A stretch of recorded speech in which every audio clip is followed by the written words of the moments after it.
Vamos falar mais então sobre esse acidente. Conversamos com Roberto Peterka, ele é especialista em segurança de voo, está ao vivo aqui conosco. Roberto, seja muito bem-vindo. Um bom dia para você.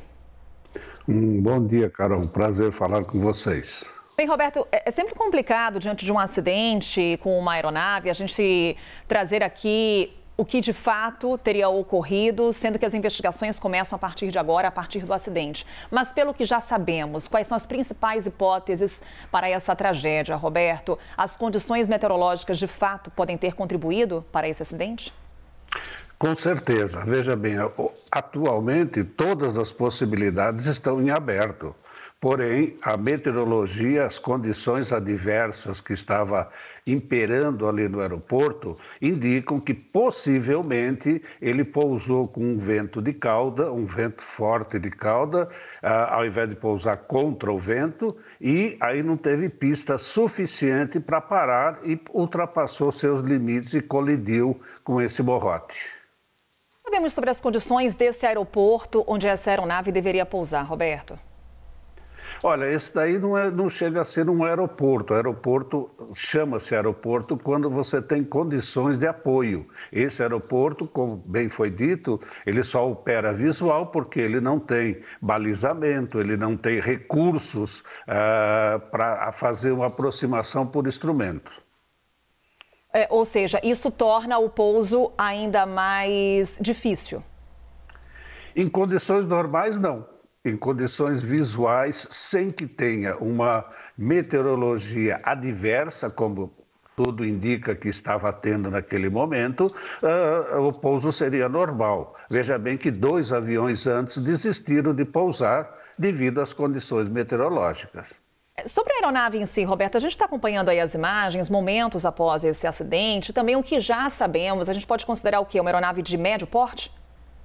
É uma aeronave de médio porte, ela é fabricada pela Embraer durante 2 décadas. Foi o projeto da Embraer, foram fabricadas cerca de 450 aviões. Desses, 80% ainda estão voando pelo mundo afora. É uma aeronave segura, uma aeronave de médio porte, 18 passageiros. Você traz aí a data de fabricação. A partir dessa data, a gente consegue tirar alguma conclusão, Roberto, até em termos de tecnologia disponíveis na aeronave? Veja, a tecnologia que ela tinha disponível não é de última geração, mas atende aos preceitos, atende a operação. Ela pode operar por instrumento, tem os auxílios, ela operaria, nesse caso aí seria um voo visual, e não teria nada que impedisse a tecnologia dela em operar normalmente em condições normais. Ou seja, a condição meteorológica de fato pode ter contribuído para esse acidente, como você trazia essa hipótese para a gente, mas a tecnologia da aeronave não se torna obsoleta a ponto de trabalhar nas condições meteorológicas adversas. Exatamente, veja bem, em condições meteorológicas que não fossem adversas, voo noturno, ela é operada para voo, homologada para voo noturno, desde que tenha os equipamentos no solo. Logicamente, para esse tipo de pouso que ele se propôs a fazer aí, é um pouco difícil de ter sucesso. Roberto, um outro ponto. A partir desse acidente, o que acontece agora em termos de investigação? Quais são os órgãos competentes? O que será investigado? Quais são também os elementos que a aeronave pode trazer para contribuir nessas investigações?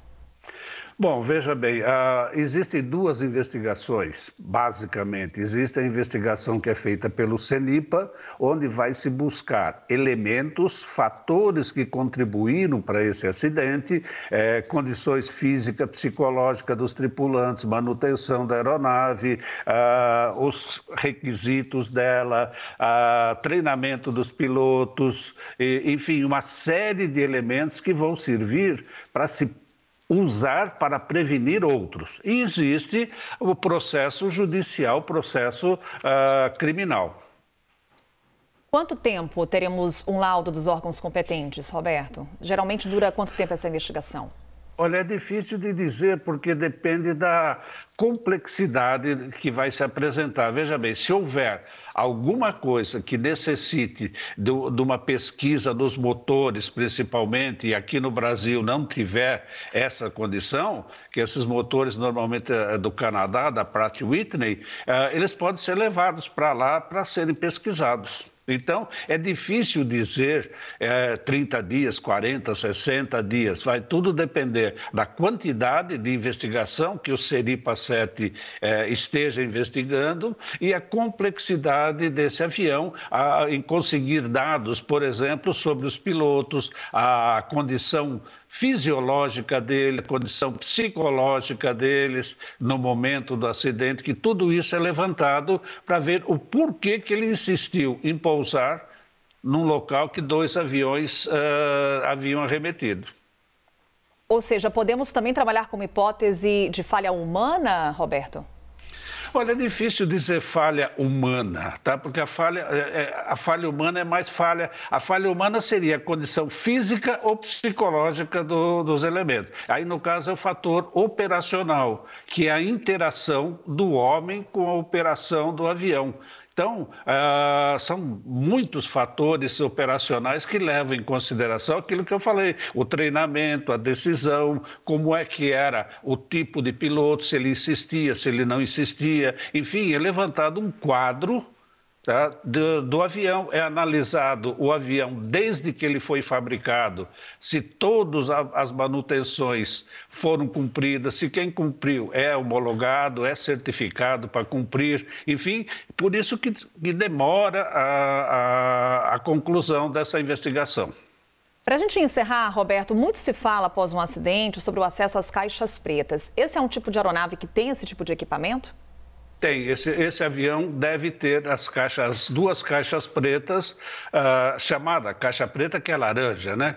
E que é uma que registra os dados do avião, da performance do avião e a conversa na cabine. Isso tudo auxilia bastante na hora da investigação.